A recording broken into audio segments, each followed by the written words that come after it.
नमस्कार, मैं हूं आपके साथ श्रेया गुप्ता और आप देख रहे हैं टीवी द्वापरा। आज हम बात करेंगे महाराष्ट्र विधानसभा चुनाव और विपक्ष के उस आरोप की जो न केवल हास्यास्पद है बल्कि हमारे लोकतंत्र के लिए खतरनाक भी। विपक्ष, जिसे इंडिया गठबंधन के नाम से जाना जाता है, चुनाव में करारी हार के बाद अब चुनाव आयोग ईसी और ईवीएम पर सवाल खड़ा कर रहा है। जी हां, हार से बौखलाया विपक्ष अब सुप्रीम कोर्ट जाने की तैयारी कर रहा है। लेकिन सवाल ये है कि क्या ये हार छुपाने का बहाना है या एक नया नाटक। पूरी खबर पर हम नजर डालेंगे, लेकिन उससे पहले देश और दुनिया की तमाम खबरों से जुड़े रहने के लिए आज ही टीवी द्वापरा को सब्सक्राइब कर लीजिए और बेल आइकन के बटन को जरूर टैप कीजिएगा। और अब बात करते हैं इस पूरे मामले की। मंगलवार को एनसीपी नेता प्रशांत जगताप ने घोषणा की कि विपक्ष 13 दिसंबर को सुप्रीम कोर्ट में याचिका दाखिल करेगा। इनका दावा है कि ईवीएम में गड़बड़ी के कारण वे महाराष्ट्र चुनाव हार गए। क्या ये वाकई सच है या फिर विपक्ष की एक और नाकाम कोशिश? सोचिए, ये वही नेता हैं जो चुनाव से पहले जनता के मूड को अपने पक्ष में बता रहे थे और जब हार का सामना करना पड़ा तो अब ईवीएम और चुनाव आयोग को दोषी ठहरा रहे हैं। वहीं चुनाव आयोग ने पहले ही साफ कर दिया है कि महाराष्ट्र विधानसभा चुनाव में ईवीएम और वीवीपैट में कोई गड़बड़ी नहीं पाई गई। 23 नवंबर को काउंटिंग के दौरान हर विधानसभा क्षेत्र के 4 बूथों पर वीवीपैट पर्चियों का मिलान हुआ और 1440 यूनिट्स की जांच में शून्य त्रुटि मिली। ये पूरी प्रक्रिया न केवल पारदर्शी है बल्कि तकनीक आधारित है, लेकिन विपक्ष इसे बदनाम करने की कोशिश कर रहा है। आखिर क्यों? चलिए अब बात करते हैं उस तथाकथित मार्करवाड़ी विवाद की। ये वही मुद्दा है जिसे विपक्ष अपना सबसे बड़ा हथियार बना रहा है।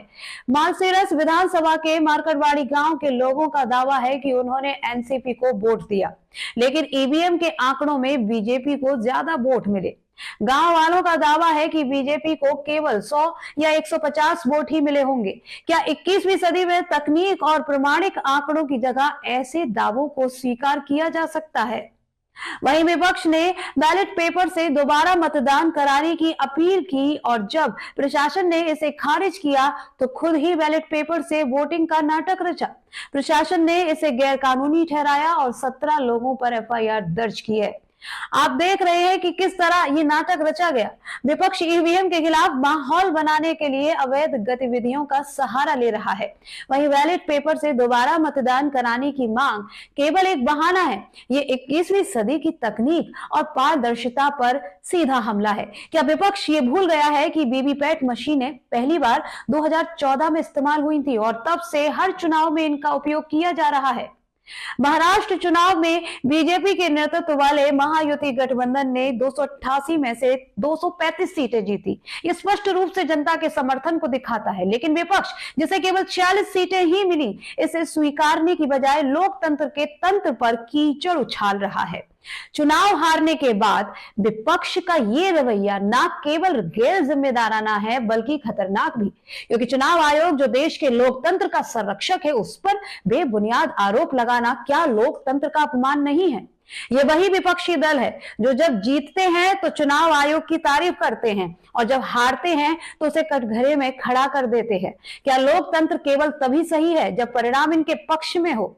भाई, विपक्ष को यह समझना चाहिए कि हार जीत चुनाव प्रक्रिया का एक हिस्सा है, लेकिन हार को स्वीकारने का साहस दिखाने की बजाय ये नेता सुप्रीम कोर्ट का सहारा लेकर जनता को गुमराह करने की कोशिश कर रहे हैं। वहीं महाराष्ट्र के चुनाव परिणाम केवल जनता के फैसले का प्रमाण है। ईवीएम और चुनाव आयोग पर आरोप लगाकर विपक्ष केवल अपनी नाकामी छिपाने की कोशिश कर रहा है। ये केवल चुनाव आयोग पर हमला नहीं है, ये हमारे लोकतंत्र और जनता की बुद्धिमत्ता पर भी सीधा सवाल है। वहीं विपक्ष को यह समझना चाहिए कि जनता हर बार उनके झूठे दावों और नाटकों को स्वीकार नहीं करेगी।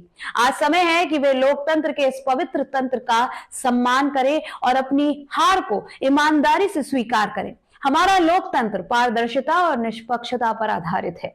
हमें इस पर गर्व है और इसे बचाए रखना हमारी जिम्मेदारी है। इसी के साथ मैं श्रेया लेती हूं अब आपसे विदा।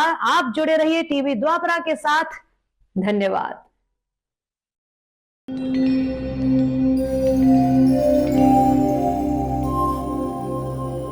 टीवी द्वापरा, संभवामि युगे युगे।